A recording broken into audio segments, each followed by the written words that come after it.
There is a profound exhaustion that comes from running a race where the finish line moves every time you get close. It's a quiet, private exhaustion, one that lives deep in the bones. It's the feeling of climbing a mountain only to find, at the summit, that the real peak is still higher, shrouded in mist. And so you climb again and again. You push through the weariness, the burning in your muscles, the ache in your soul, because you believe that on that next peak, you will finally find rest. You will finally find the feeling of being enough. But it never comes. The validation you seek, the final stamp of approval that says, you have done it, you are complete, you can stop now, remains an echo in a valley you can never quite reach. This impossible game of perfection is the most draining marathon of all, because it is run entirely within your own mind, against a version of yourself that is always faster, always smarter, always better. And tonight, you are tired. Not just tired from your day, but tired in a way that years of striving have etched into you. So, what if, just for tonight, the game simply ended? What if the finish line didn't just stop moving, but dissolved completely? What if there was nothing to prove, nothing to achieve, and no standard to meet? Before we begin to explore this, just a quick moment. Write in the comments which part of this world you're listening from right now, and what time it is where you are. I'm curious. Are you listening in the quiet of late night? Or perhaps in the early morning hours when sleep hasn't come yet? Just leave a word or two, and then settle in. Because this time right now, is entirely yours. And as you settle, let that be the first act of ending the game. Settle not into the perfect sleeping position, but simply into a comfortable one. There is no right or wrong way to rest. Allow your body to guide you. Feel the surface beneath you rising up to meet you, to hold you completely. Whether it's a mattress, a couch, or the floor, it is supporting your entire weight. You do not need to hold yourself up. Not anymore. Notice the texture of the sheets or the blanket against your skin. Notice the temperature of the air. These are simple physical truths. They are real, here and now, unlike the shifting goalposts of perfection. Bring your awareness to your jaw.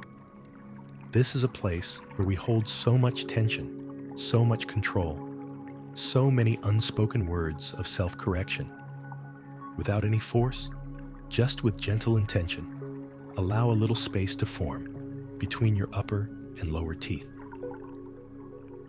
Let your tongue rest softly in your mouth. You may notice an immediate wave of release, a small signal from your body that it is ready to let go. Now, bring that same gentle awareness to your shoulders. For years, perhaps for a lifetime, they have been carrying the invisible weight of expectation. Your own, and those you perceive from others. They have been braced for impact, ready for the next task, prepared for the next judgment. Tonight, give them permission to soften. Imagine that weight, that heavy cloak of shoulds and musts, simply sliding off and dissolving into the surface beneath you. Feel your shoulders drop away from your ears, becoming wider, heavier, and more at ease. There is nothing to carry right now. The only task is to be here. The body is so incredibly wise. It knows how to rest. It knows how to heal. It has an ancient, innate intelligence that has nothing to do with your conscious mind's endless planning and strategizing.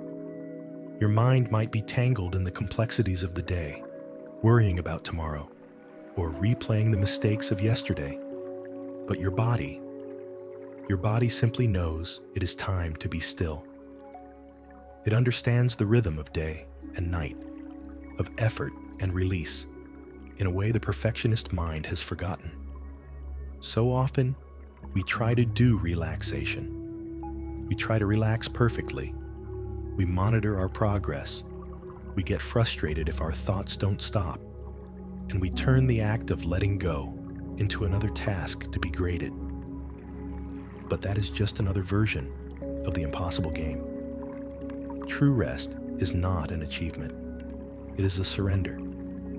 It is the simple, profound act of allowing things to be as they are. It is trusting that this magnificent body you inhabit knows exactly what it needs, and all you have to do is get out of its way. So let your breath be your guide into this surrender. Don't try to change it or control it. Just notice it. Notice the gentle rise of your chest or belly on the in-breath and the soft, effortless fall on the out-breath. Each exhale is an invitation to release a little more. With every breath out, you are letting go of the day. You are letting go of the need to have all the answers. You are letting go of the need to be flawless. This breath, right here, is good enough. This moment of stillness is good enough. You, lying here, exactly as you are more than enough. The world will still be there tomorrow. The lists and the goals will wait. But tonight is a sanctuary. Tonight is a ceasefire in the long war of self-criticism. In this space, you are being invited to lay down your armor. The armor of perfectionism felt like it was protecting you, keeping you safe from failure and rejection. But over time, it became a cage. It grew heavy, rigid, and isolating. Tonight, you can feel the hinges of that cage begin to loosen. You can feel the weight of that armor dissolving. The game is over, not because you won, and not because you lost, but because you have simply chosen to stop playing. You have chosen rest. You have chosen peace. And your body, in its infinite wisdom, is thanking you. It is sinking into a state of deep ease, grateful for this pause, this moment of grace. Every cell is beginning to understand that it is safe to power down, safe to repair, safe to drift. The constant vigilance is no longer required. The sentry at the gate of your mind can take a rest. Let this feeling of permission wash over you. The permission to be imperfectly human. The permission to rest without having first earned it through a flawless performance. The impossible game ends tonight because you are finally realizing that the only prize worth having is the peace that comes from walking off the field. And that peace is beginning now, with this breath, and the next, and the one that follows, carrying you gently toward the healing darkness of sleep. As you rest here, in this quiet space where the game has been paused, you might notice something interesting. Even in the stillness, there can be a subtle background noise. It's not a sound from the room around you. It's a voice from within. It's a voice that is so familiar, you may not even recognize it as a separate entity. It sounds just like you, but it is the part of you that has been appointed the tireless judge, the meticulous record keeper of all your perceived flaws. This is the internal critic, the voice of perfectionism. Just for a moment, let's observe it without judgment, as if you were a curious scientist studying a strange and fascinating phenomenon. Notice its tone. It's often quick, sharp, and certain. It speaks in absolutes. Always, never, should have. It's the voice that, when you received a compliment today, immediately whispered, "They're just being nice. They don't see the real you." It's the voice that, when you accomplished 99 things on your list, fixated on the one you missed, magnifying it until it blotted out all your success. This voice is a masterful editor. but it only knows how to cut. It has no capacity for praise. It sees a beautiful painting you've created and points to the single brushstroke that is slightly out of place. It listens to a heartfelt conversation you had and replays the one awkward phrase you used over and over again. It is a relentless accountant that catalogs every tiny mistake, every perceived failure in a vast and detailed ledger. Yet it seems to have no column for your wins, your efforts, your kindness, or your courage. Those things are dismissed as flukes, as exceptions, or simply as what was expected. There is no room for celebration in its world, only the brief, fleeting relief of having avoided an error before the search for the next one begins. And this voice, this constant vigilant commentator, doesn't just live in your thoughts. It writes its story directly onto your body. It has a physical weight. Let's feel that weight now, not to dwell in it, but simply to acknowledge its presence. Bring your awareness to the space between your eyebrows. Is there a subtle furrow there? A tightness, as if you are perpetually trying to solve a complex problem? Bring your awareness to your neck and shoulders. Can you feel the ghost of tension, the readiness to brace for impact, the habit of carrying the world? Descend into your chest and your stomach. This is often where the fear of judgment resides. It can feel like a knot, a cold stone, or a swarm of nervous energy. It's the feeling of being constantly on guard, waiting to be found out, to be exposed as an imposter. It's the shallow breath you take before you hit send on an important email, rereading it a 10th time to check for invisible flaws. It is the slight clenching of your muscles when someone is watching you perform a task. For years, your body has been living in this state of low-grade constant alert. It is the physical manifestation of self-monitoring. It is the cost of being flawless. And why? Why have we carried this incredible weight? Why have we allowed this tireless critic to hold such power over our inner world? We do it because, long ago, it made us a promise. It was a deeply compelling promise, one that spoke to our most fundamental human needs.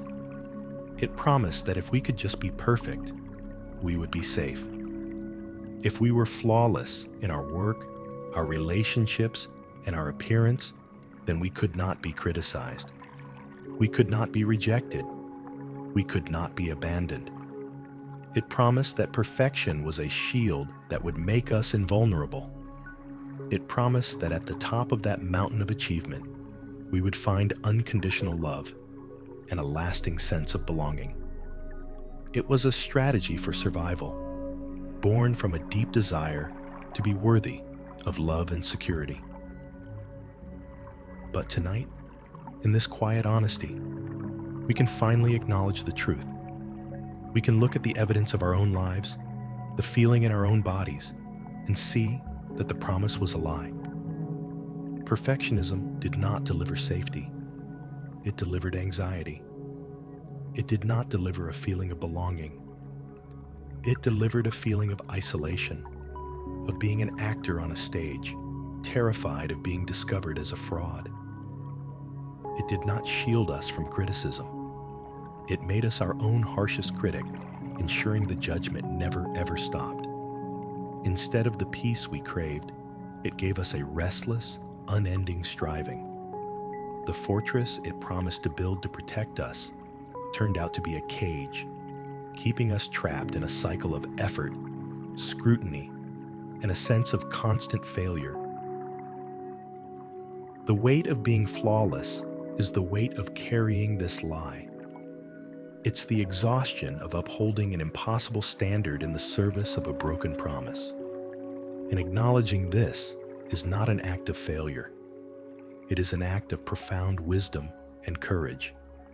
It is the first step toward liberation. Tonight, you are not fighting this voice or trying to banish it. You are simply seeing it clearly. You are feeling its physical cost. And you are recognizing, with a deep and quiet certainty, that the safety it promised was never real. The only real thing is the tension it creates and the peace that is waiting for you on the other side of letting it go. Your body already knows this truth. As you acknowledge the weight, you may feel it begin to lessen, just a little.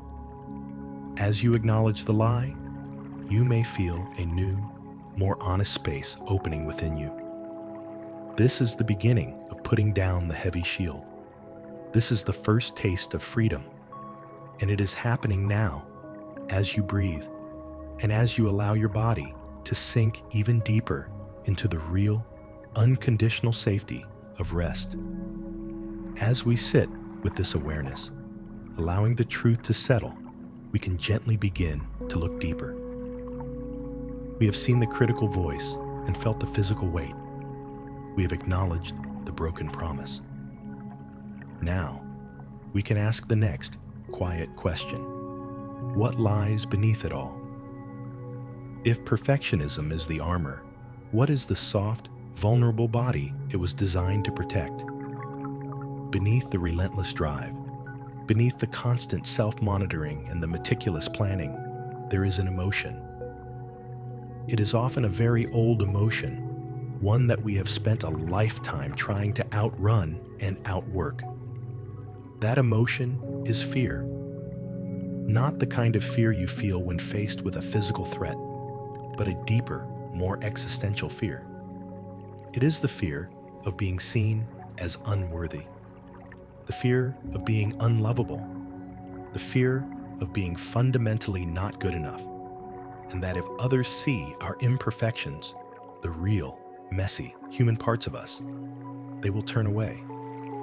It is the primal fear of rejection, of being cast out from the tribe.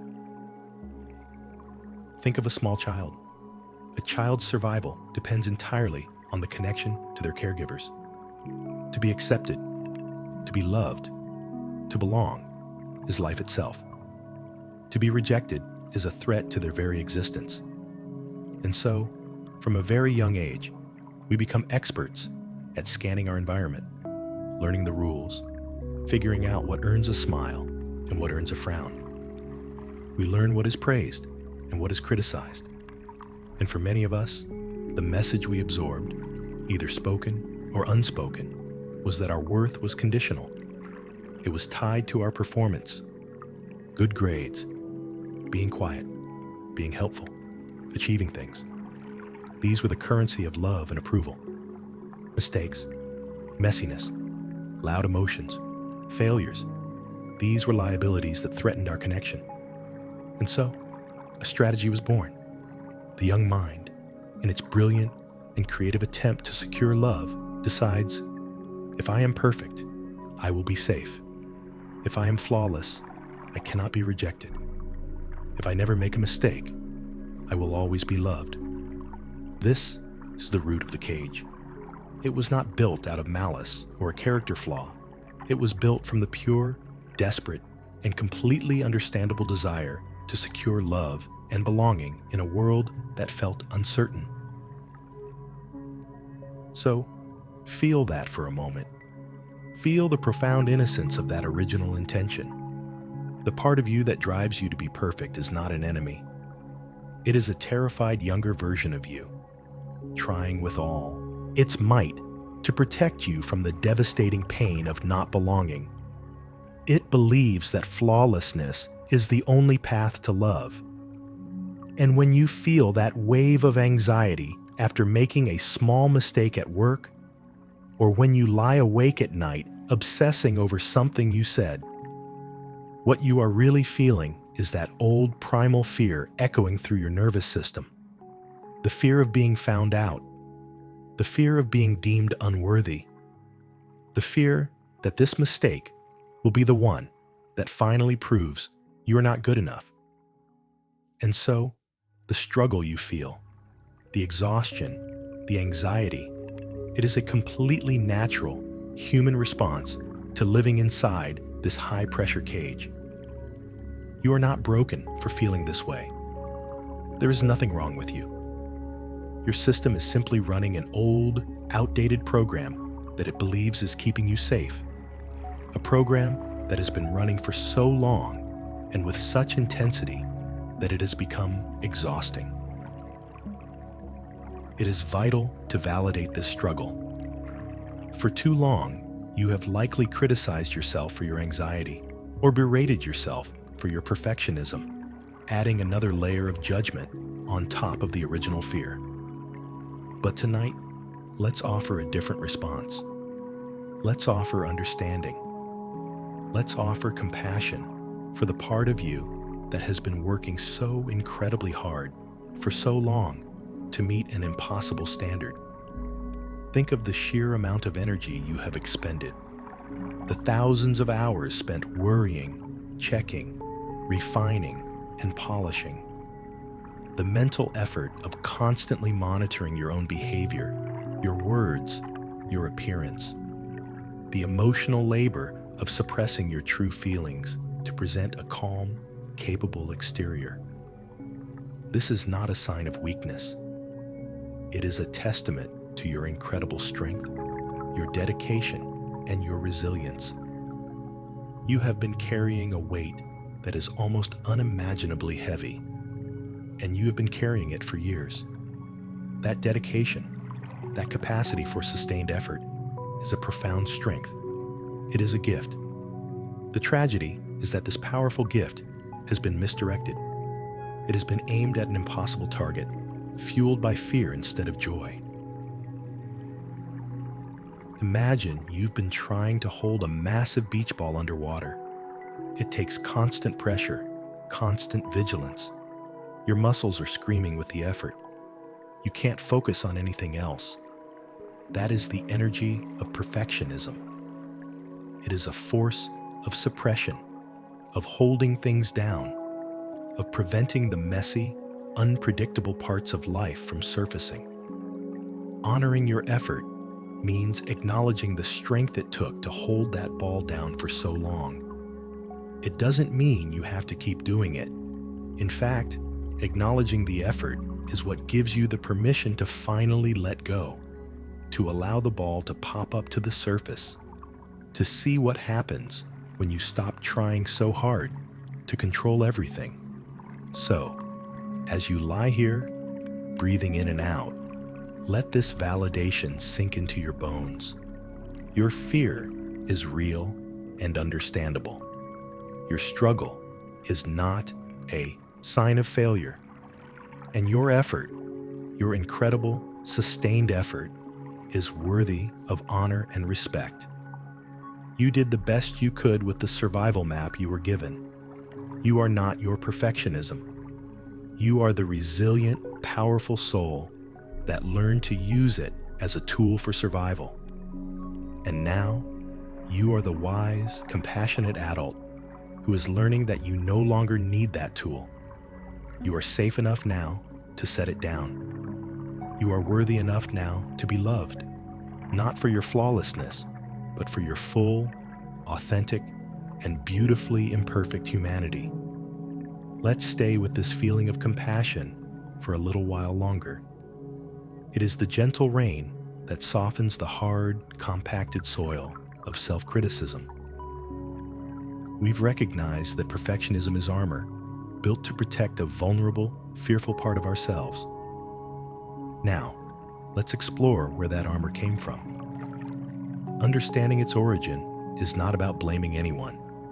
Not your parents, not your teachers, not society, and certainly not yourself. It's about releasing the blame entirely. It's about seeing perfectionism not as a deep, ingrained character flaw, but as a brilliant, adaptive strategy that you, as a creative and resilient being, developed to navigate the world you found yourself in. It was a shield, and at one point in your life, you needed that shield. Perhaps you grew up in an environment where expectations were very high, and love felt conditional upon your achievements. Or maybe you experienced chaos or unpredictability, and being meticulous and in control was your way of creating a small island of safety and order in a turbulent sea. Perhaps you were a sensitive child who felt criticism very deeply, and you learned that being flawless was the best way to avoid that stinging pain. Maybe you saw someone you admired being rewarded for their perfection, and you simply modeled their behavior. Whatever the specific circumstances, the pattern is universal. You learned, through direct or indirect experience, that the world felt safer when you presented a perfect front. This shield of perfectionism served a purpose. It helped you focus. It drove you to accomplish things. It protected you from perceived threats. It was, in its own way, a loyal friend. It was a strategy for survival, and it makes perfect sense that you adopted it. You did the best you could with the information and the emotional tools you had available at the time. Let that sink in. You did the best you could. There is no need for shame or regret about the coping mechanisms you developed in your youth. They were your allies in a complex world. To blame yourself for your perfectionism is like blaming a person who has been lost in a frozen wilderness for building a fire, even if that fire sometimes got out of control. The fire was necessary for survival. It was a sign of intelligence and a will to live. Your perfectionism is no different. It was a tool you picked up when you needed it most.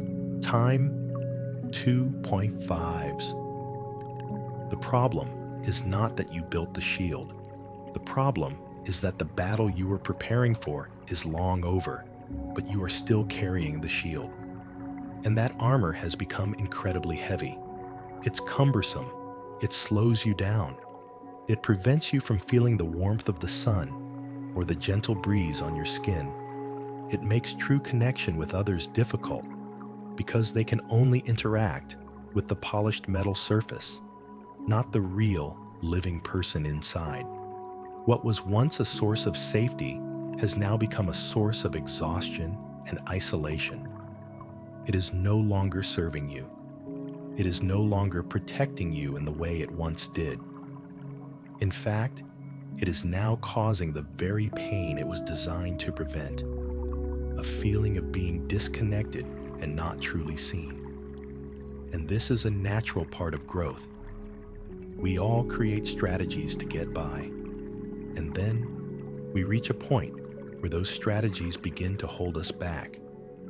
The very things that helped us survive childhood can become obstacles to thriving in adulthood. This is not a failure.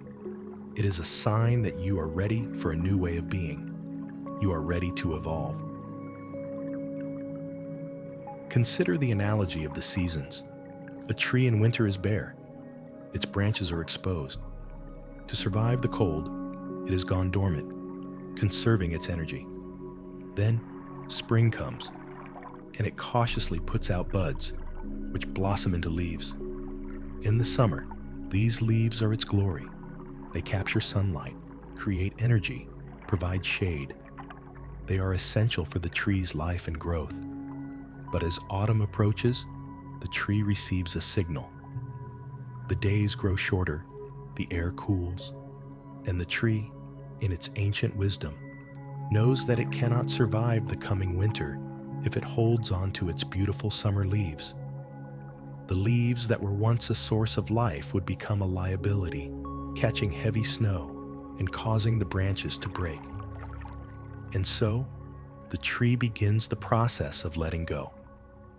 It draws the nutrients back into its core and one by one releases the leaves.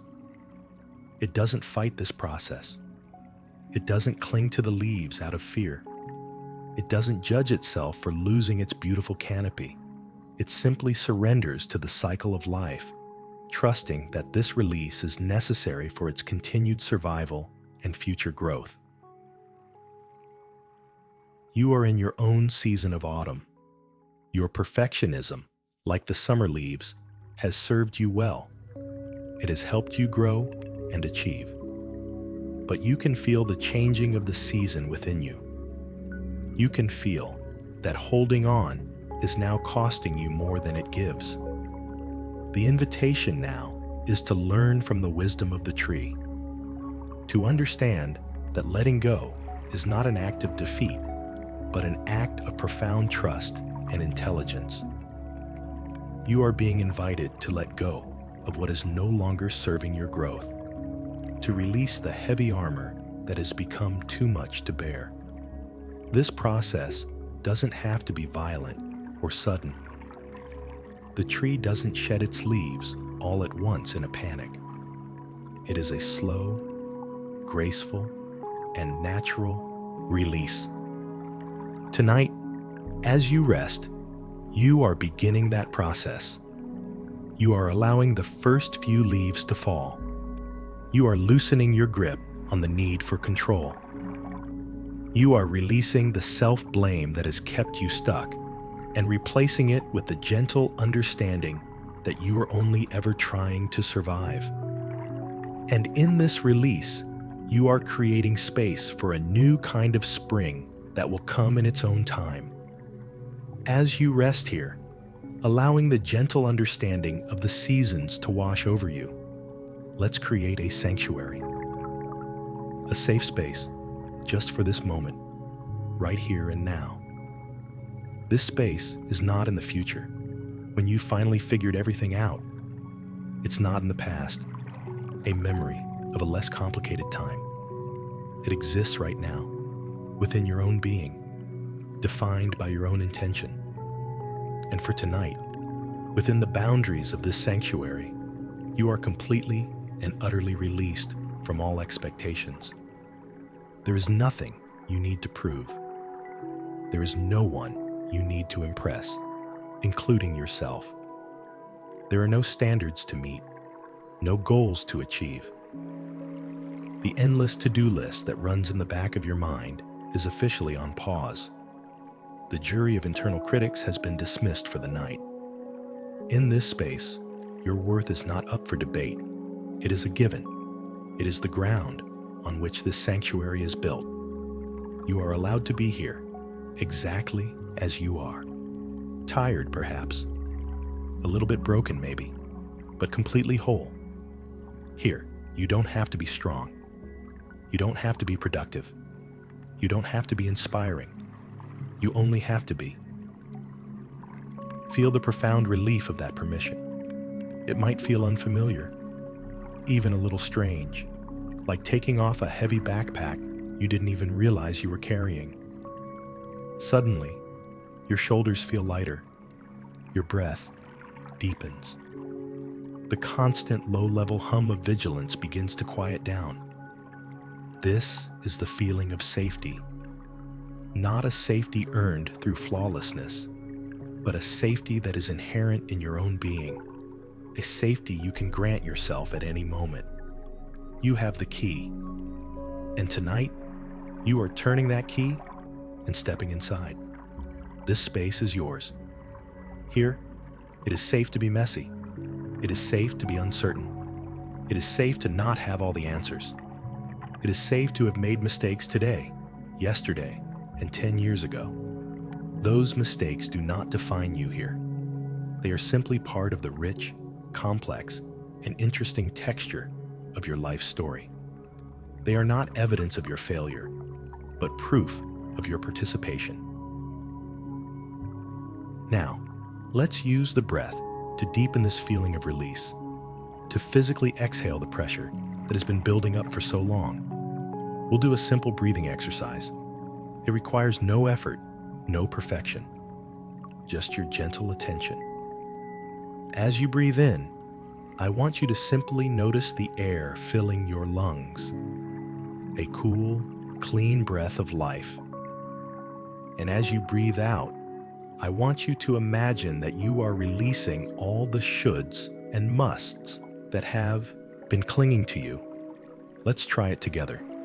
Take a gentle breath in, and as you exhale, silently or out loud, just let go of a should I should have been more productive today. Breathe in again. And as you exhale, release another. I should be better at this by now. Breathe in and out. I must not show any weakness. Breathe in and out. I should have known better. With each exhale, feel the physical sensation of letting go. Imagine these heavy, restrictive words dissolving into the air around you, losing their power, becoming nothing more than empty sounds. Don't worry if your mind keeps generating more shoulds. That's what it does. Just continue the process, gently and without force. Inhale. And as you exhale, release the pressure to be the perfect parent, the perfect partner, the perfect employee. Inhale. And as you exhale, release the need to have a perfectly clean home, a perfectly organized life, a perfectly toned body. Inhale. And as you exhale, release the belief that you must always be happy, always be positive, always be in control of your emotions. These are impossible standards. They are the bars of the cage. And right now, with your own breath, you are dissolving them. You are breathing yourself free. Keep this gentle rhythm going for a few more moments. Each exhale is a small act of rebellion against the tyranny of perfectionism. Each exhale is a declaration of your right to be human. It's a quiet revolution taking place in the sanctuary of your own being. And as this pressure dissolves, let's plant a new belief in the fertile ground that remains. A belief that is simple, true, and profoundly healing. Let these words wash over you.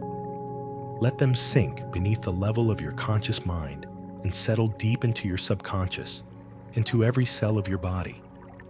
The words are, "It is safe for me to be human." Feel the truth in that statement. It is safe for me to be human. This means it is safe for me to be tired. It is safe for me to be sad. It is safe for me to be confused or overwhelmed. It means it is safe for me to not know, to learn, to grow. And most importantly, it is safe for me to make mistakes. Let that one land. It is safe for me to make mistakes. For the perfectionist, this idea is terrifying. It goes against the core programming. But in the safety of this sanctuary, just allow for the possibility that it might be true. A mistake does not mean you are a failure. It means you are trying. A mistake does not mean you are unworthy. It means you are learning. A mistake does not mean you will be rejected. It means you have an opportunity to offer yourself the compassion you so freely give to others. Repeat it softly in your mind, like a gentle lullaby. It is safe for me to be human. It is safe for me to make mistakes. Let this become the new foundation. Let this be the gentle mantra that replaces the harsh voice of the inner critic. In this sanctuary, you are not defined by your performance. You are defined by your presence. You are worthy simply because you exist. And from this place of unconditional acceptance, true rest becomes possible. Your nervous system receives the message that the threat is gone. The war is over. The need for constant vigilance can finally stand down. And your entire being can begin to sink into a level of peace that performance-based worthiness could never, ever provide. This is your birthright, this peace, this safety, this permission to simply be, and it is here for you now. All you have to do is keep breathing and keep allowing. In the deep quiet of this sanctuary, where you have given yourself permission to be human, let's turn our attention to a very specific sensation. Somewhere in your body, there is a place where you hold control.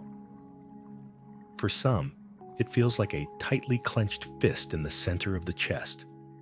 For others, it's a hard knot in the pit of the stomach. It might be a gripping in the throat or a tightness in the solar plexus.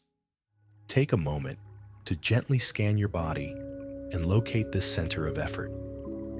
It's the physical headquarters of perfectionism, the place where you manage, organize, and try to control the unpredictable nature of life. It's the epicenter of the belief that if you just hold on tight enough, you can prevent things from going wrong. You can orchestrate the perfect outcome. This clenching is not a conscious decision. It's an automatic, deeply ingrained reflex, a response to the underlying fear we spoke of earlier.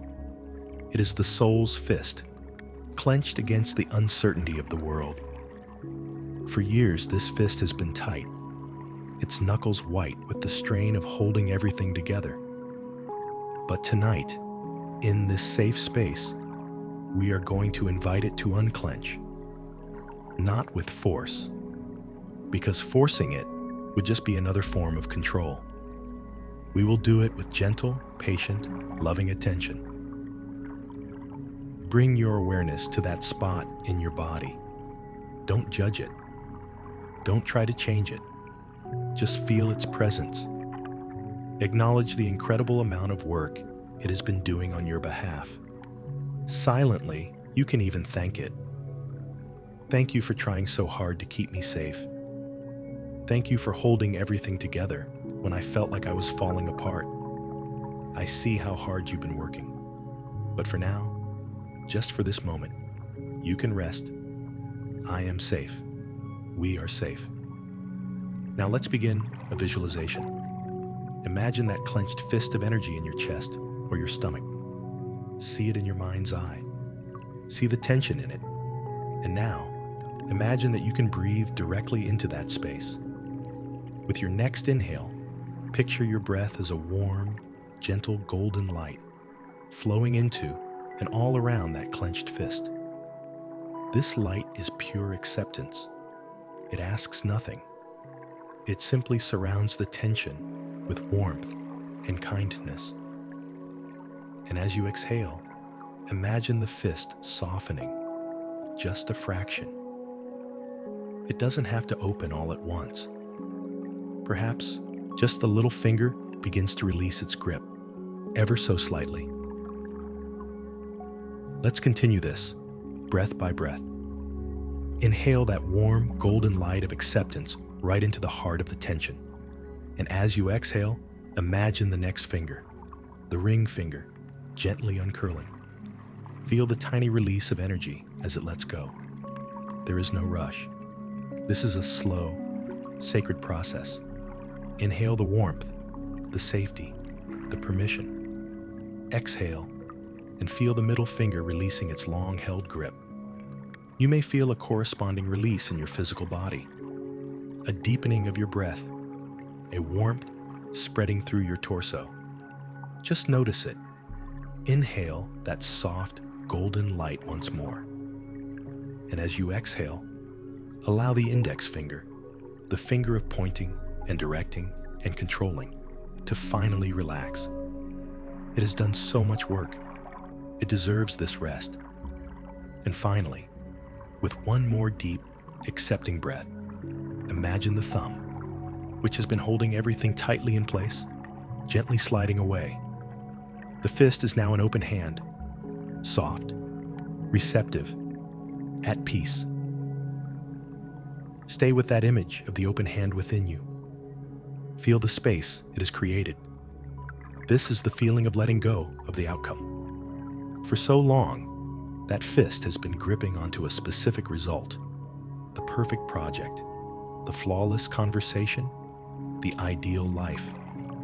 It has been trying to manage how everything turns out.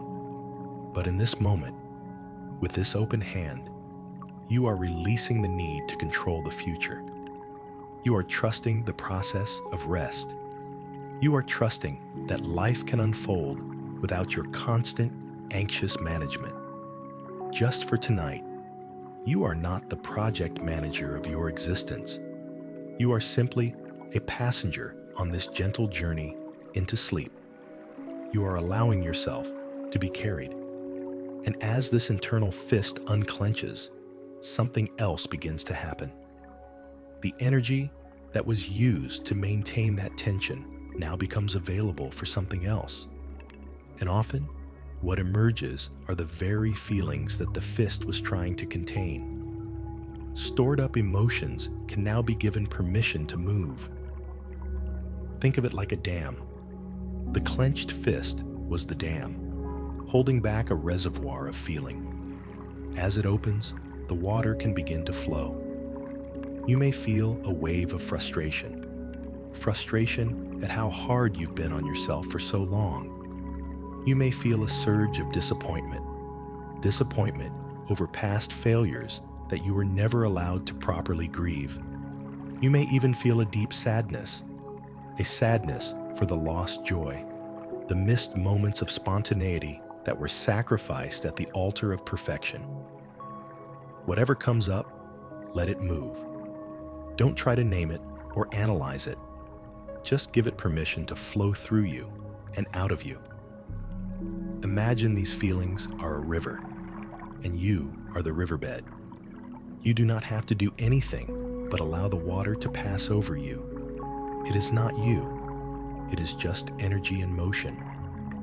And like a river flowing to the sea, these emotions have a natural destination: release. They do not want to stay trapped inside you. They want to return to the great ocean of universal experience. Your breath is the current that carries this river. With every exhale, you are helping these old feelings move on their way. You are cleansing your inner world. This is not a painful process. It is a profound relief. It is the emotional decluttering that makes space for true peace.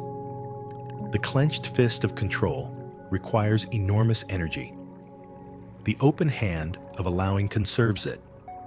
The dam of suppression creates immense pressure. The flowing river of emotion releases it. You are moving from a state of resistance to a state of flow. And in this state of flow, healing happens naturally. Your body and soul know exactly how to do this. All you have to do is keep your hand unclenched, keep your heart open, and keep breathing. And trust that this river knows its way to the sea, carrying you with it into a state of deep, calm, and restorative peace. As the river of emotion flows, leaving behind a sense of clean, quiet space, a question may gently arise in the mind. If I let go of perfectionism, what do I strive for? If I am not aiming for flawless, does that mean I should settle for mediocrity? Does letting go of control mean I must abandon my ambitions and my desire to create beautiful things in the world? This is a common and understandable fear for the recovering perfectionist. The mind sees the world in black and white, either perfect or a failure. But here, in this peaceful, meditative state, we can begin to introduce a third option, a more nuanced and life-giving path. We can begin to gently differentiate between the rigid, fear-based trap of perfectionism and the joyful, healthy pursuit of excellence.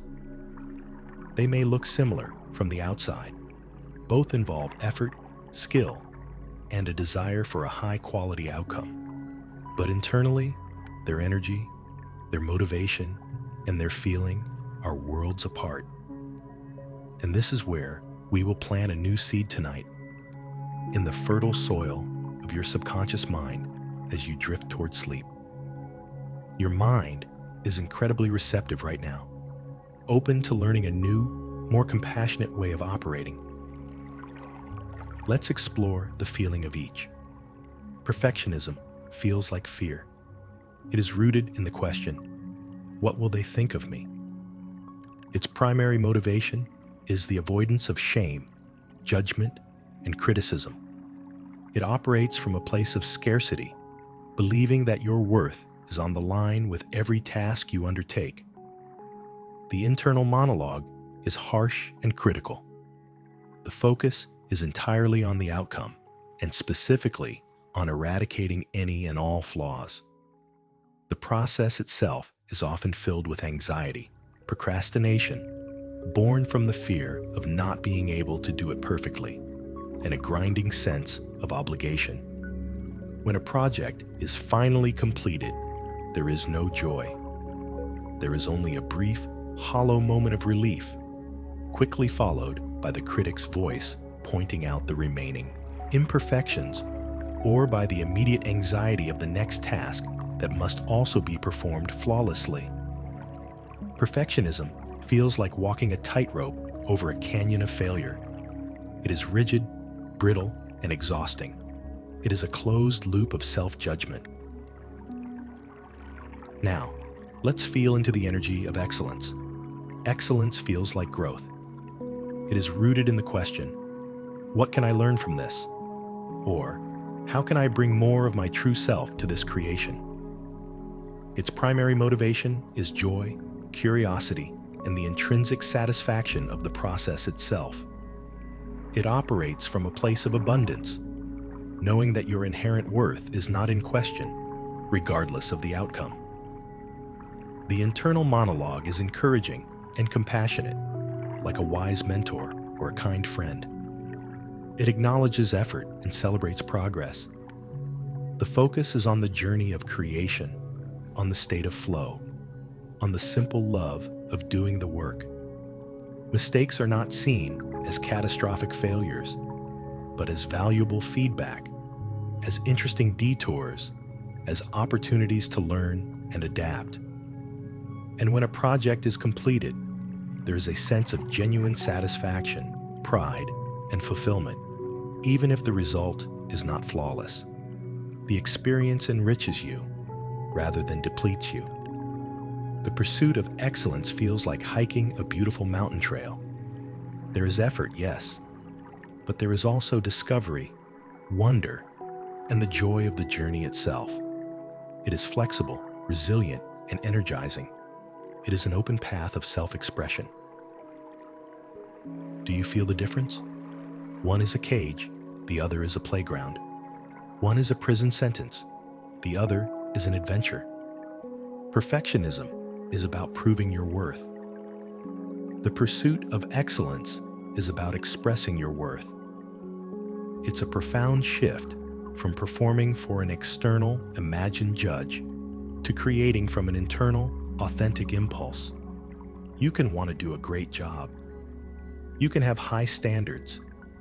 You can pour your heart and soul into your work. But you can do it with a spirit of joyful striving, not with the whip of self-destruction. You can aim for the stars without punishing yourself for not being able to touch them. This new seed we are planting is the idea that you can be both ambitious and kind to yourself. You can be both dedicated and flexible. You can pursue beautiful outcomes while deeply enjoying the messy, imperfect process of getting there. As you drift deeper into rest, let this distinction settle into your being. Your subconscious is learning this new language. It is learning to recognize the tense, contracted feeling of perfectionism as a signal to pause and soften. And it is learning to associate the open, expansive feeling of excellence with your natural state of creative flow. There is no need to figure out how to do this tomorrow. There is no new strategy to perfect. The learning is happening on a much deeper level, beneath the surface of conscious thought. You are simply showing your system a new map, a new possibility, a way of engaging with life that is fueled by love instead of fear, a way of striving that energizes you instead of drains you. This is not about lowering your standards. It is about elevating your quality of life. It is about reclaiming the joy of creation. It is about making the process, the act of living and trying itself, the true reward. And this gentle reframing, this quiet recalibration, is happening effortlessly as you let go, as you surrender to the deep, healing wisdom of sleep. As the gentle distinction between excellence and perfection settles within you, let's turn our gaze to one of the most feared words in the perfectionist's vocabulary: mistake. For so long, a mistake has been treated as a catastrophic event, a red mark in the ledger of your worth, a piece of evidence to be used against you by the inner critic. A mistake has meant failure, shame, and a confirmation of your deepest fear, that you are not good enough. The mind has been trained to be a hyper-vigilant detective, scanning for any potential error and pouncing on it with ferocious judgment when it appears. This is an exhausting and unsustainable way to live. Tonight, in the safety of this deep rest, we are going to do more than just tolerate mistakes. We are going to completely rewrite their meaning.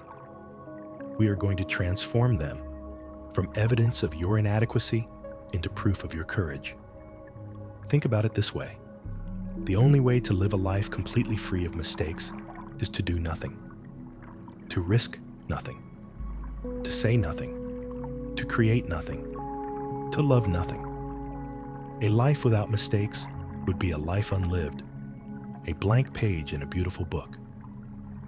Your mistakes, your imperfections, the times you stumbled or said the wrong thing or took a wrong turn, these are not disqualifications. They are the undeniable, irrefutable evidence that you are trying. They are proof that you are courageously participating in your own life. Every mistake is a sign that you showed up. You stepped into the arena. You were willing to be vulnerable. You took a risk. A flawless record is not a sign of brilliance. It's a sign of hiding. Your flaws are your credentials. They prove you have been engaged with the messy, unpredictable, beautiful business of being human. They are marks of experience, not marks of shame. When you reframe it this way, the entire energy shifts. A mistake is no longer an endpoint, a final judgment. It is simply a data point on the map of your journey. It is a guidepost that says, perhaps try a different path. It is a teacher, offering a lesson in humility, resilience, or a new skill. The fear of making mistakes keeps us small and silent. Embracing mistakes as proof of life allows us to expand, to experiment, and to grow. Let's consider the difference between something made by a machine and something made by hand. Imagine a perfectly spherical, machine-milled marble. It is flawless. Every curve is mathematically precise. It is uniform, predictable, and identical to a million others just like it. It is perfect, but in a way, it is cold. It has no story. Now, imagine a piece of pottery shaped by human hands on a spinning wheel. It is not perfectly symmetrical. You can see the faint imprint of the potter's fingers in the clay. The glaze might have a drip on one side, a place where the color is slightly thicker. It is, by the standards of a machine, imperfect. But it is these very flaws that give it life, character, and warmth. They tell the story of its creation. They connect you to the human being who made it. They are what make it unique and beautiful. There will never be another one exactly like it. Which of these objects has more soul? Which one feels more real? You are not a machine. You were never meant to be. You are a handmade, one-of-a-kind work of art, shaped by experience. Your flaws, your quirks, your healed wounds, your missteps, these are the fingerprints of life on your soul. They are what make you authentic. They are what make you relatable. They are what make you beautiful. To try and sand them all down in the pursuit of a smooth, machine-like perfection is to erase the very essence of your humanity. It is to deny the beautiful story of your own becoming. This new perspective opens the door to one of the most powerful healing practices we can ever learn: self-compassion. For years, when you've made a mistake, the automatic response has been harshness, self-criticism, berating yourself. But let's try an experiment. Think of a small mistake you made recently, something that your inner critic has been replaying. Feel the familiar sting of that self-judgment. Now, I want you to imagine that a dear friend, someone you love and respect deeply, came to you and told you they had made that exact same mistake. They are feeling ashamed and foolish. What would you say to them? What would your tone of voice be? Would you tell them they were a worthless failure? Would you list all their previous errors? Of course not. You would likely soften your voice. You might put a hand on their shoulder. You would say something like, "It's okay. Everyone makes mistakes. It doesn't mean anything about who you are. You were doing your best. Be kind to yourself." You would offer them grace, understanding, and reassurance. You would remind them of their inherent goodness. Self-compassion is simply the act of turning that same response inward. It is offering yourself the same grace you so naturally and freely offer to others. It is recognizing that you, too, are worthy of kindness, especially when you are struggling. It is not about making excuses or avoiding responsibility. It is about treating yourself with a basic level of dignity and care, creating an internal environment where it is safe to learn and grow. Your inner critic believes that harshness is the only thing that will motivate you to do better. But the truth is, fear is a terrible long-term motivator. It leads to burnout, anxiety, and hiding. Kindness, understanding, and a sense of safety are what truly foster growth and resilience. It is time to offer yourself that same grace. So, as you drift deeper, let this new narrative about mistakes settle in. They are proof you are living. They are the marks that make you beautiful and unique. And they are opportunities to practice the profound, healing art of being a good friend to yourself. You are worthy of that friendship. You are worthy of that kindness. And it is available to you now and always. As the soothing balm of self-compassion begins to soften the old, hard edges of self-criticism, we arrive at a place of profound liberation. It is a place where we can finally begin to untangle our worth from our performance. This is the very heart of the matter. The perfectionist operates from a deeply ingrained, often unconscious belief that I am what I do. My value is determined by my success, my productivity, my flawlessness. This belief turns life into a constant, terrifying performance. Every day is an audition. Every task is a test. And the fear of receiving a bad review, of failing the test, is ever present. This is the source of the exhaustion. It is the hamster wheel of proving yourself over and over again, day after day. But what if that core belief is simply not true? What if your value as a human being is not something you have to earn? What if it's not something you can lose? What if it is constant, whole, and completely unconditional? Think of a magnificent ancient tree.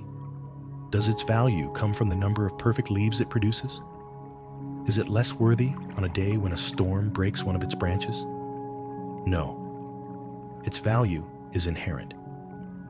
It is in its existence, its presence, its deep-rootedness. It is worthy simply because it is. You are the same. Your inherent worth is the ground of your being. It was there the moment you were born, and it will be there the moment you die. It is not tied to your job title, your bank account, your accomplishments, or the tidiness of your home. It cannot be increased by praise or diminished by criticism. It simply is. Reclaiming this truth is the ultimate act of freedom from perfectionism.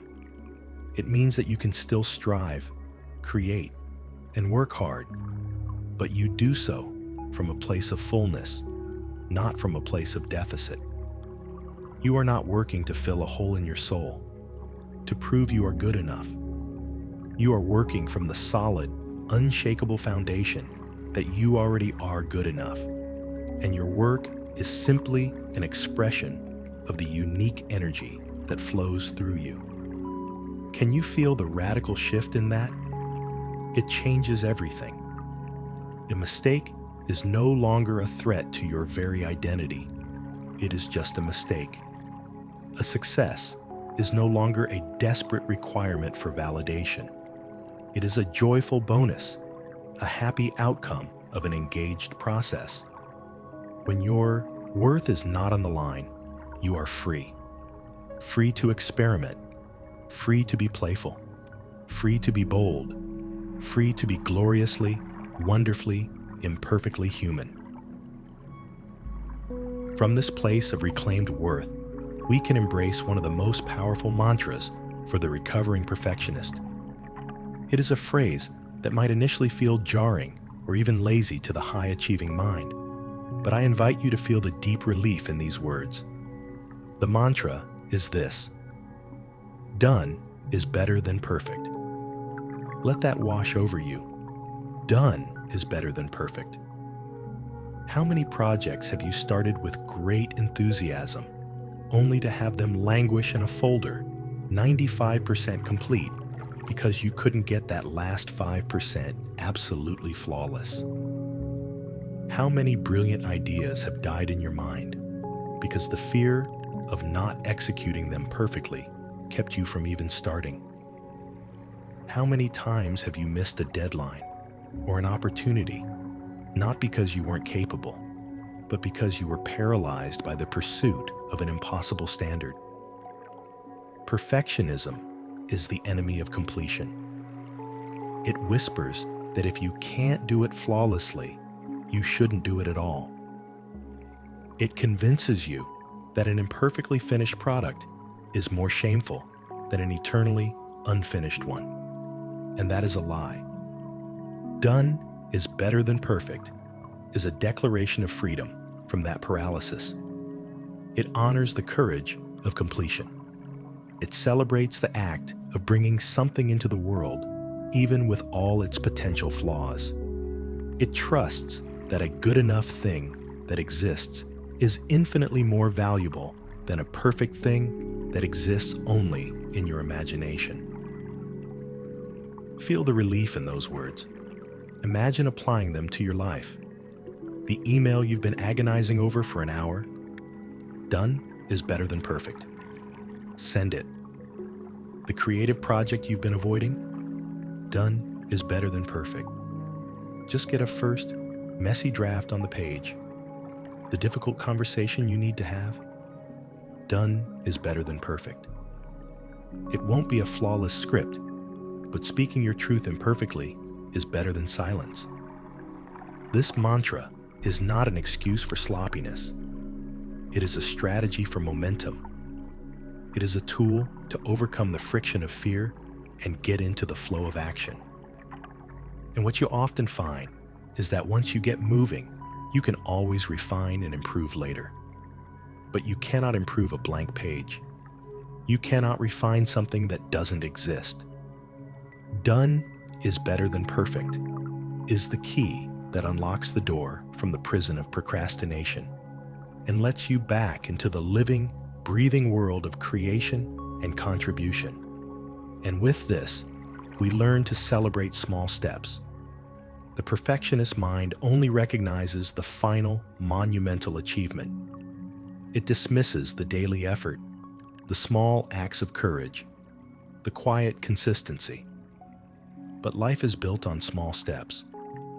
The journey of 1,000 miles is made of single footprints. And so, we learn to acknowledge the courage it takes to simply show up.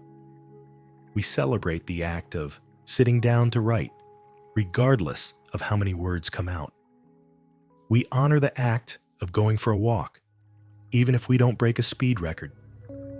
We recognize the bravery in making the phone call, no matter how the conversation goes. By shifting our focus from the flawless outcome to the courageous act of participation, we find a sustainable source of motivation and self-worth.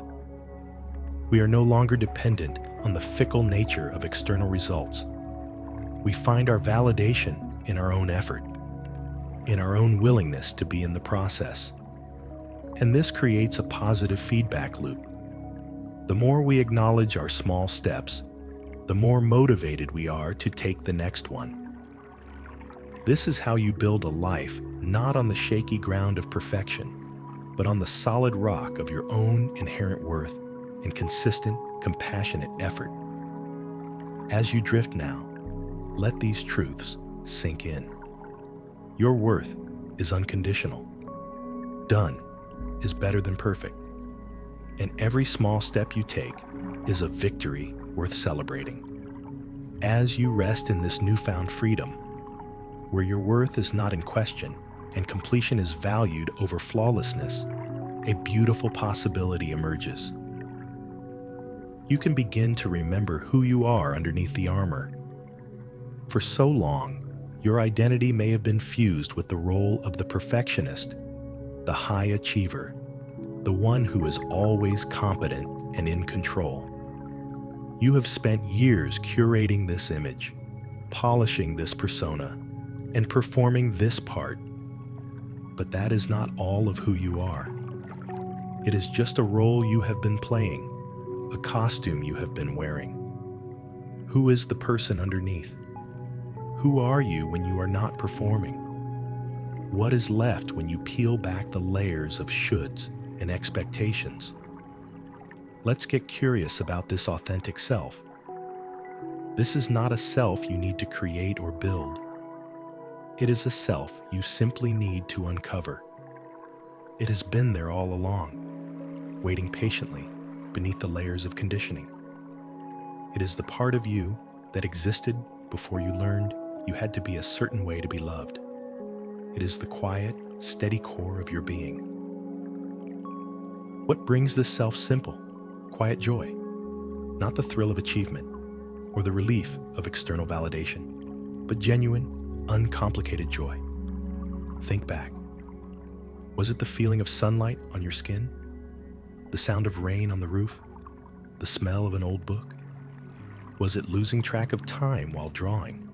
Or humming a tune while you worked in the garden? Was it the silly, uninhibited laughter you shared with a close friend? The kind where you can't even remember what was so funny. These small moments of pure being are the breadcrumbs that lead you back to your authentic self. The perfectionist mind often dismisses these things as frivolous, as unproductive wastes of time. But they are the furthest thing from a waste. They are your connection to your own soul. They are the moments when you are not doing, but simply being. And in those moments, you are more yourself than at any other time. Tonight, as you drift, allow your mind to wander back to these moments. Let the memories and feelings surface. Reconnect with the part of you that doesn't need a reason to be happy, that doesn't require a goal to feel engaged. This self is not concerned with efficiency or outcomes.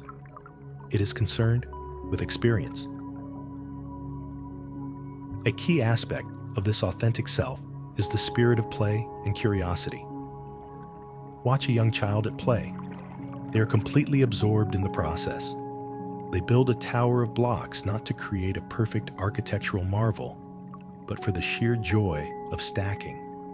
And when it tumbles down, they do not see it as a failure. They laugh. The crash is part of the fun.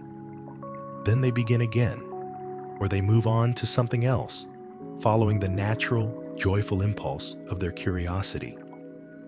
Somewhere along the way, we are taught to suppress this spirit. We learn that the result is more important than the process. We learn that we must have a purpose for everything we do. We trade the playground for the production line. But that playful, curious part of you never truly disappears. It just goes into hiding. And you can invite it to come out again. You can give yourself permission to do things just for the fun of it, with no attachment to the outcome. What would it be like to try painting? Not to create a masterpiece, but just to see what happens when you mix the colors. What would it be like to learn a few chords on an instrument, not to become a virtuoso, but just to enjoy the feeling of making a sound? What would it be like to wander through your own town as if you were a tourist, noticing things you've never seen before? Reconnecting with play and curiosity is a powerful antidote to the rigidity of perfectionism. Play is, by its nature, imperfect. It is spontaneous, messy, and unpredictable. It is the realm of what if instead of what should. It is a direct line to your creative, authentic core.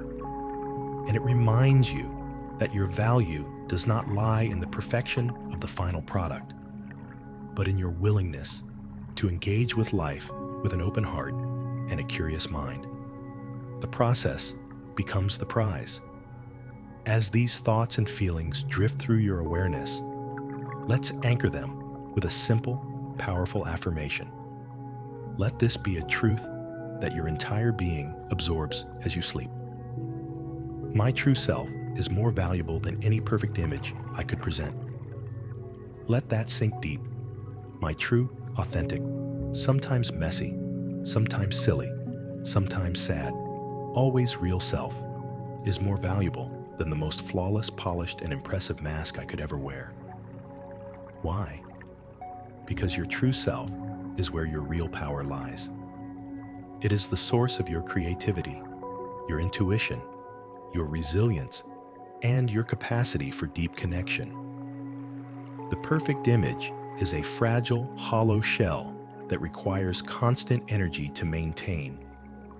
Your authentic self is a deep, artesian well of strength that replenishes itself.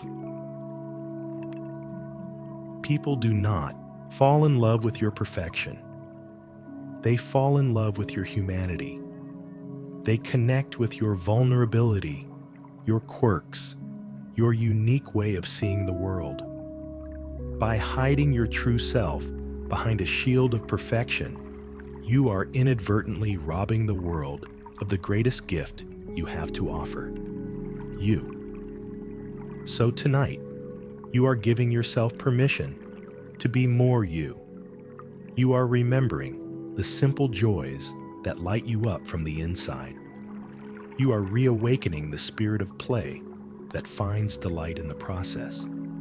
And you are embracing the profound truth that who you really are is more than enough.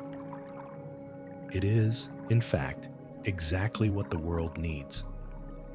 There is a deep rest that comes from no longer having to perform. It is the rest of coming home to yourself.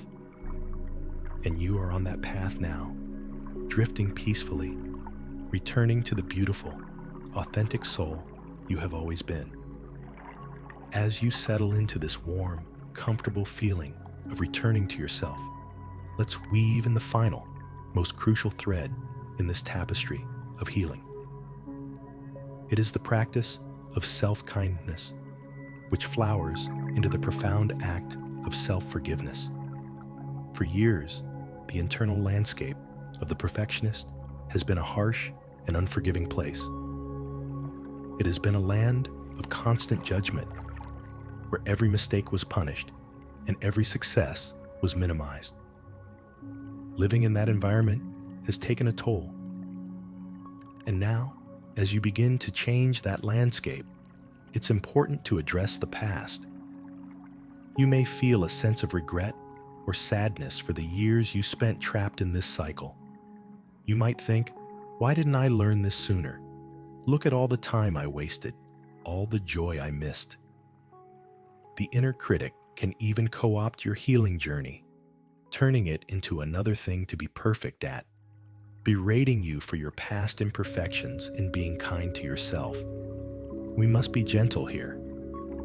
This is a moment for deep and intentional self-forgiveness. Gently, kindly, you can forgive yourself for the years of harsh self-criticism. You can forgive yourself for not knowing how to be a better friend to yourself sooner. You did not have the tools. You were running on a survival program that you didn't consciously choose. You were doing the absolute best you could with the understanding you had. Forgiveness, in this context, is not about condoning the harshness. It is about releasing the burden of it. It's like putting down a heavy bag of rocks you've been carrying. The rocks are the old resentments you hold against yourself. Carrying them doesn't help you move forward. It only makes the journey harder. Self-forgiveness is the act of opening your hand and letting those rocks fall to the ground. It is a release. So, in the quiet of your own heart, you can offer yourself this grace. You can say, I forgive myself for being so hard on myself. I forgive myself for believing I had to be perfect to be worthy. I was only trying to be safe. I know better now, and I am choosing a new way. Feel the release that comes with these words. It is the release of a long-held debt. You don't owe anyone, including yourself, a lifetime of punishment for your past struggles. You owe yourself compassion. You owe yourself a future free from that old weight. Now, let's deepen this feeling with a visualization. Imagine a beautiful, soft, warm blanket. It can be any color or texture that feels comforting to you. Perhaps it's a heavy, knitted wool blanket, or a light, fleecy one. This is a blanket of pure compassion and grace. In your mind's eye, see yourself gently taking this blanket and wrapping it around your own shoulders. Feel its warmth and weight. Feel it conforming to the shape of your body, a gentle, reassuring pressure. This is the physical sensation of self-kindness. It is a feeling of being held, of being safe, of being comforted. As you lie here, wrapped in this blanket of grace, let its warmth seep into your very bones. Let it melt away any remaining pockets of tension or self-judgment. This blanket is a shield, but it is not the rigid, cold armor of perfectionism. It is a soft, flexible shield of compassion. It doesn't keep the world out. It creates a safe and warm inner environment so that you can engage with the world from a place of wholeness. It deflects the sharp arrows of your own inner critic. It soothes the old aches of self-rejection. Whenever you are feeling overwhelmed or have made a mistake, you can always call upon this image. You can always wrap yourself in this blanket of grace. It is always available to you. It is your portable sanctuary of self-compassion. Lying here, held in this warmth, it is a good time to acknowledge a profound truth about your journey. Your resilience is incredible. Take a moment to truly appreciate the immense strength it has taken to carry the burden of perfectionism for as long as you have. It is a heavy, relentless weight. It demands constant vigilance and an enormous amount of mental and emotional energy. The fact that you have navigated your life, achieved things, formed relationships, and simply kept going, all while carrying this internal struggle, is nothing short of heroic. You are not weak for having struggled. You are unbelievably strong for having carried so much for so long. The perfectionist mind will never acknowledge this strength. It only sees the perceived failures. But tonight, a deeper, wiser part of you can see the truth. You can honor your own endurance. You can respect your own tenacity. You have been walking through a constant, invisible headwind, and you have kept walking. This is your power. This is your resilience. And now, you are learning to turn that incredible strength toward a new purpose. Instead of using it to uphold an impossible standard, you are learning to use it to cultivate self-compassion. Instead of using it to criticize, you are using it to nurture. This is not a sign of giving up. It is the ultimate sign of wisdom and strength. It is the choice to invest your powerful energy not in a war against yourself, but in the creation of a peaceful, loving inner home. So, as you drift off to sleep tonight, rest inside that acknowledgement. Rest inside the forgiveness. Rest beneath the warm blanket of grace. You are far stronger and more resilient than you have ever given yourself credit for. And all of that strength is now being repurposed for your own healing, for your own joy, for your own freedom. There is no force more powerful than that. And it is all happening naturally, gently, as you surrender to the deep, restorative peace of sleep. As you lie here, enveloped in the warmth of self-compassion, all the threads of our journey tonight begin to weave themselves together into a simple, coherent truth. Your subconscious mind, in this deeply relaxed and receptive state, is ready to integrate this core message, to let it become a new default setting for your operating system. The message is twofold, a beautiful paradox of being and doing. The first part is the practical wisdom we've discovered. Done beats perfect. Let this phrase echo gently in your mind, not as a command, but as a soothing, liberating permission slip. Done beats perfect. Feel it in your bones, in every cell of your being. This is the key that unlocks the paralysis of procrastination. It is the antidote to the endless cycle of refining and tweaking.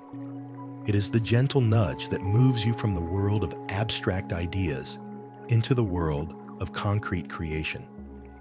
Imagine tomorrow. Imagine facing a task that would normally trigger your perfectionist tendencies. And imagine this gentle voice whispering in the back of your mind, just get it done. It doesn't have to be perfect. Just bring it to completion.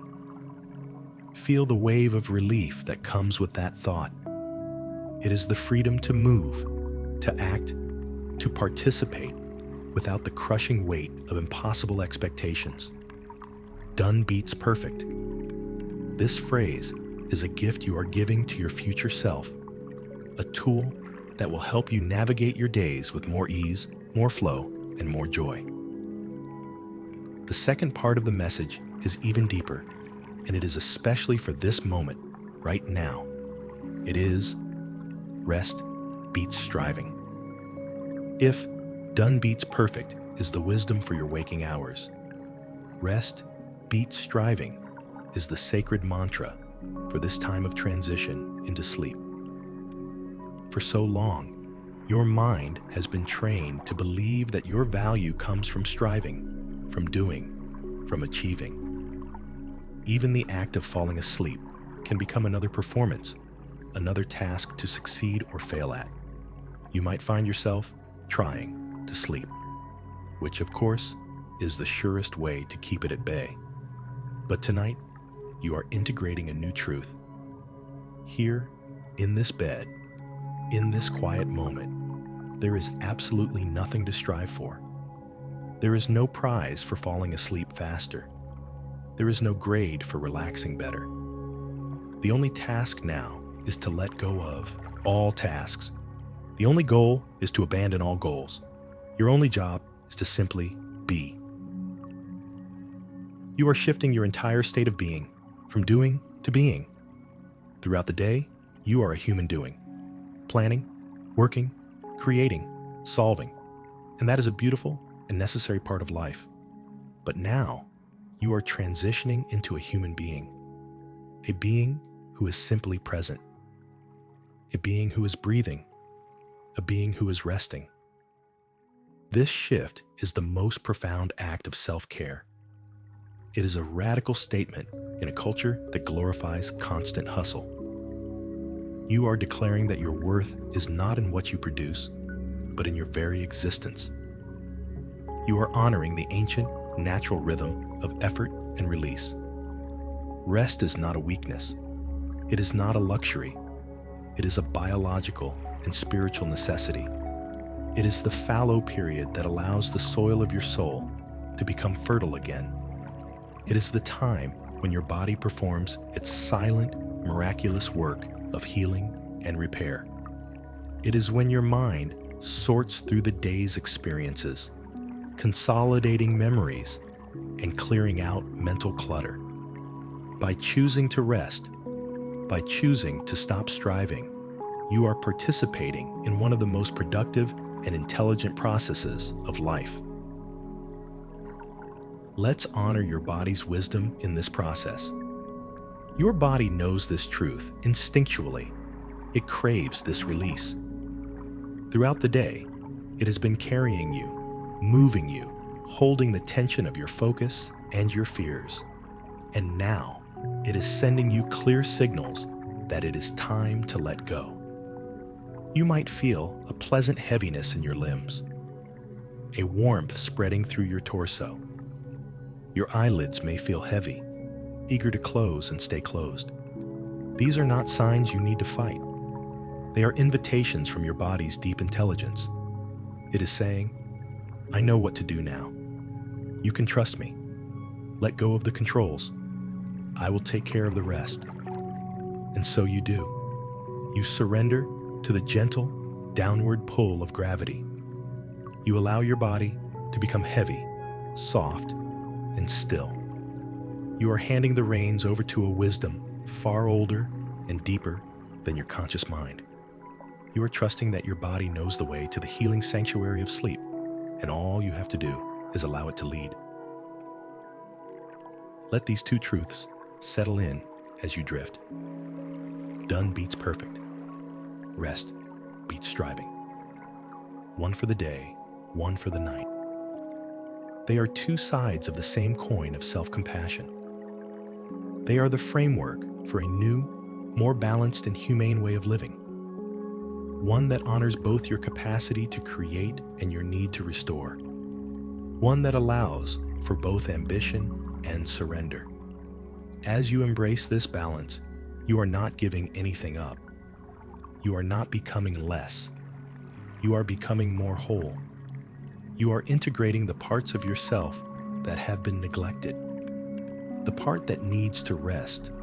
The part that is okay with imperfection. The part that knows its worth is inherent. And in this wholeness, you will find a new source of strength, a quiet, steady power that does not burn out, because it knows how to honor the sacred rhythm of rest. And that rhythm is carrying you now, like a gentle tide, out into the calm, deep, and peaceful ocean of sleep. As you float in this peaceful space, on the gentle threshold between wakefulness and sleep, let's cast a soft light on the near future. Let's plant a few seeds for the morning, not as a plan or a new set of rules to follow perfectly, but as a gentle vision, a quiet intention for a lighter tomorrow. Your subconscious mind is a fertile garden, and the seeds planted just before sleep are the ones that take the deepest root. So, imagine for a moment the feeling of waking up tomorrow morning. But imagine it feeling just a little bit different. Imagine waking up with a little more space in your mind. The usual rush of to-do lists and anxious thoughts is still there, perhaps, but it's quieter. It's in the background, rather than shouting in the foreground. There's a sense of gentle permission that has carried over from the night. The permission to just be. To take a few deep breaths before your feet even touch the floor. to notice the quality of the morning light filtering through your window. Imagine starting your day not with a jolt of pressure, but with a quiet moment of presence. This isn't something you have to force. It's a natural consequence of the rest you are cultivating tonight. The inner ceasefire you have declared continues into the dawn. Now carry that feeling forward into your day. Imagine moving through your morning routine without the usual inner critic narrating your every move. Imagine making your breakfast, and it's just making breakfast, not a test of your nutritional virtue or your efficiency. Imagine looking in the mirror, and instead of a harsh scan for flaws, there is a simple, neutral recognition. There I am. Perhaps even a flicker of kindness. The sense of being judged, which has felt so constant, has lessened. It's like the volume has been turned down on the static, allowing you to hear the clearer, gentler music of your own being. Sense what this feels like in your body. It is the feeling of freedom. It is the absence of that familiar tension in your shoulders and jaw. Your breath is deeper, residing more in your belly than in your chest. There's a subtle unclenching in your stomach. It is the physical sensation of moving through your day without the constant weight of self-judgment. You can still be productive. You can still care about your work. But the frantic, fearful energy has been replaced by something calmer, more centered, more sustainable. When you sit down to a task, you bring your focus and your skill, but you leave the baggage of your self-worth behind. You are free to engage with the task itself with curiosity and creativity, because your entire identity is no longer at stake with the outcome. And when you make a mistake, because you will, you are human. Imagine your first internal reaction not being a sharp intake of breath and a flush of shame, but a calm, quiet, oops, okay, how can I fix this? You treat it as a practical problem to be solved, not as a verdict on your character. This is the freedom that awaits you. Not a life free of challenges or errors, but a life free from the second arrow. The arrow of self-recrimination that you have been shooting at yourself for so long. The first arrow is the event itself. The second, and far more painful arrow, is your judgment of it. You are learning to let that second arrow drop to the ground. Let this vision for a lighter tomorrow be infused with a sense of hope. Not a loud, demanding hope, but a quiet, gentle light, like a candle flame in a calm room. It is a quiet confidence that a new way of being is not just a fantasy you are listening to as you fall asleep. It is not only possible, but it is already beginning within you. The work is already being done. Every moment you spend in this restful, allowing state, you are rewiring your neural pathways. You are strengthening the circuits of self-compassion and weakening the old, habitual circuits of self-criticism. Change is not just an intellectual decision. It is a physiological process. And the deepest part of that process happens in rest, in sleep, when the conscious mind gets out of the way and allows the body's innate intelligence to heal and recalibrate. You don't have to figure it all out. You just have to rest. You just have to allow this healing to take place. This hope is not a pressure to be different tomorrow. It is a comforting reassurance that you are already in the process of becoming. So, as you drift on the final currents towards sleep, hold this gentle vision in your heart. A morning with more space, a day with less weight, a life lived with the freedom of knowing your worth is inherent and unconditional. This is not a distant dream. It is the natural unfolding of the seeds you are planting tonight.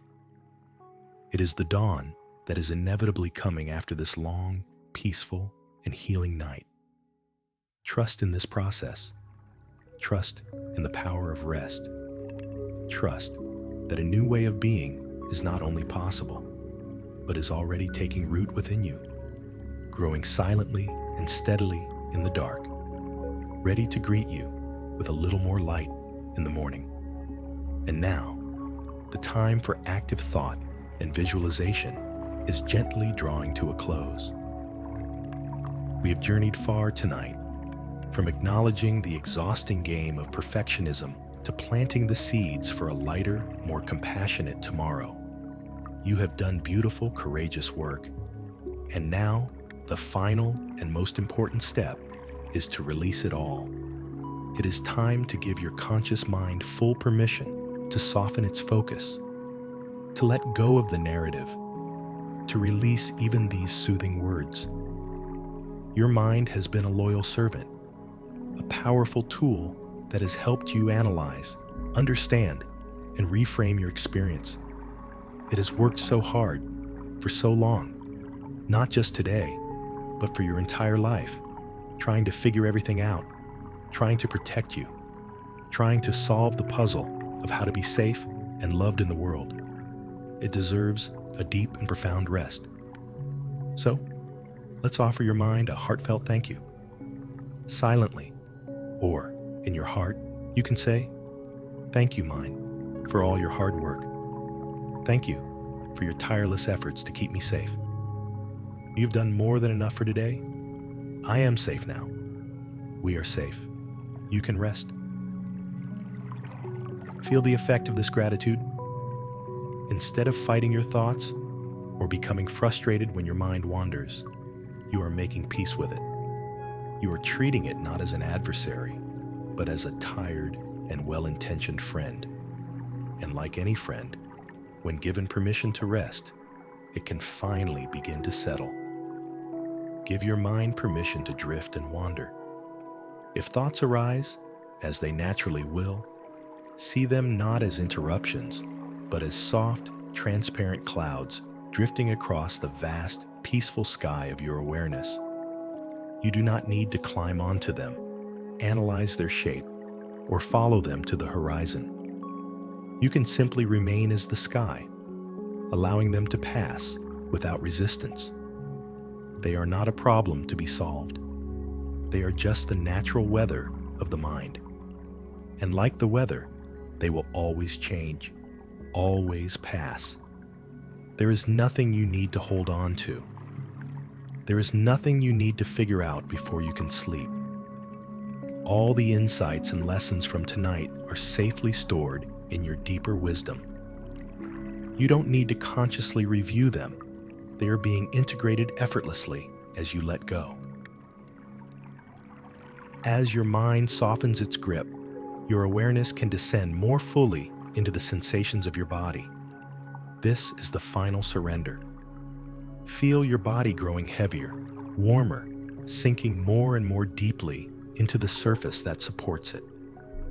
Let go of any last, lingering impulse to hold yourself in a particular position. Allow your body to be completely limp, completely at ease. Feel the pull of gravity as a comforting, grounding force, a gentle hand holding you securely to the earth. Imagine your body is like a block of ice, slowly and pleasantly melting into a pool of water. All the sharp edges, all the hardness, all the tension is simply dissolving away into a state of fluid, peaceful release.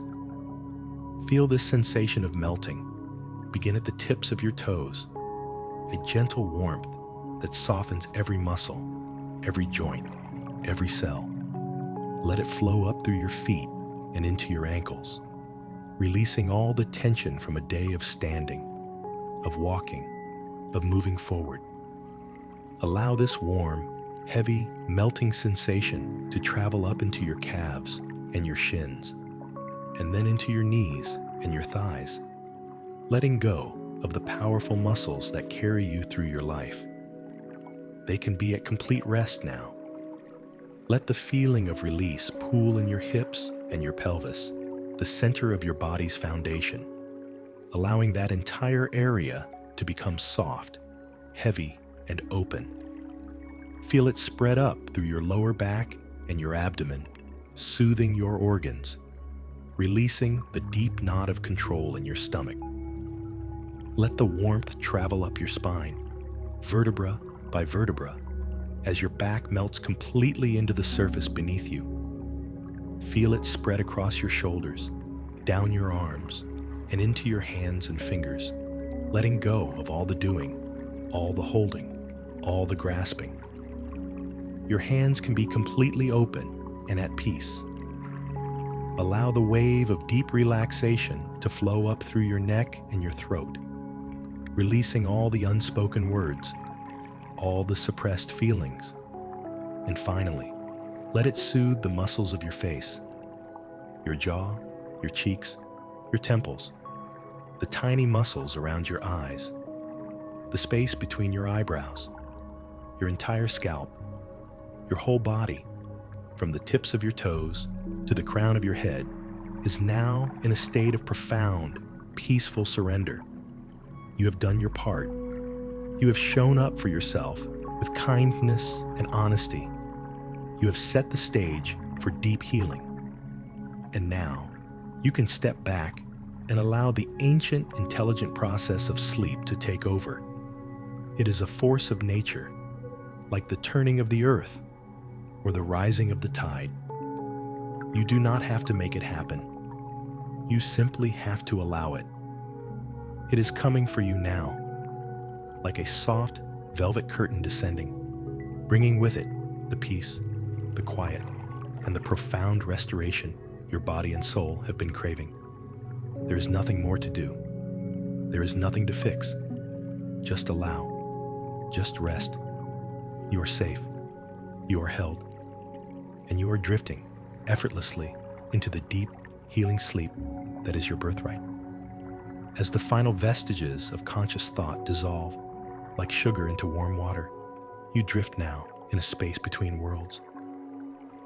A place of pure potential, where the busy architecture of your daily mind gives way to the vast, open cosmos of your deeper being. Here, in this final descent, there are no more instructions, only a gentle, shared wonder. What is this nightly pilgrimage we make into the dark? It is more than just a biological function, more than a simple resetting of the body's clock. It is a return to the source, a dissolution of the self that strives and worries, and a merging with the self that simply is.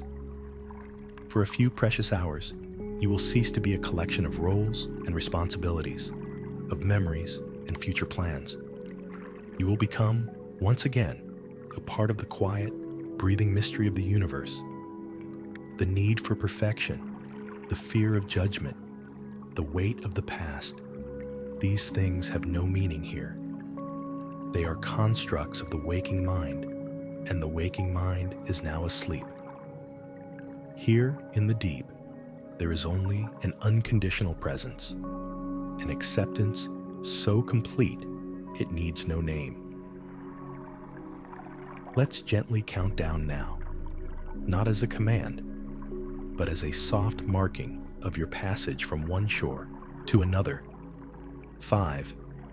Feeling the last currents of the day release their hold as your body sinks into a profound stillness held completely and securely by the earth. 4.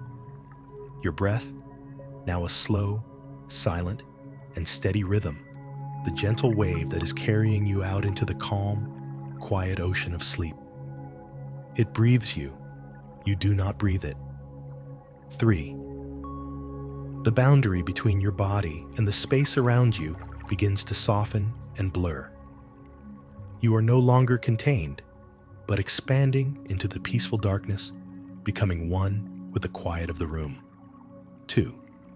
A deep sense of peace settles over your entire being, a feeling of coming home, a knowledge, deeper than thought, that all is well.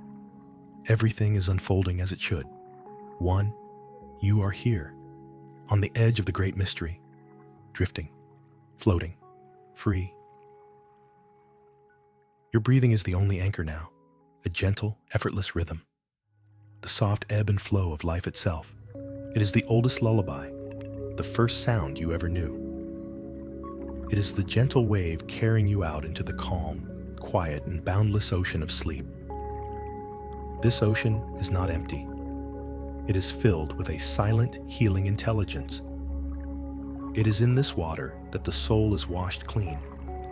It is here that the fragments of the self are made whole again. It is here that the seeds of insight you planted tonight will be watered and nourished, allowed to germinate in the fertile darkness, far from the harsh light of conscious scrutiny.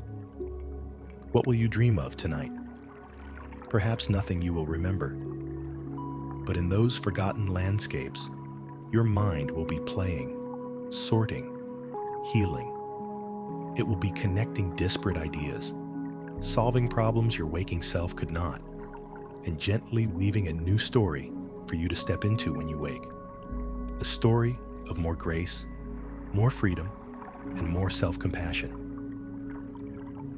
You have given yourself a profound gift tonight, the gift of attention, the gift of honesty, the gift of kindness. You have chosen to end the impossible game. You have chosen to lay down the heavy armor. You have chosen to believe in your own inherent worth. This is the deepest work a human being can do.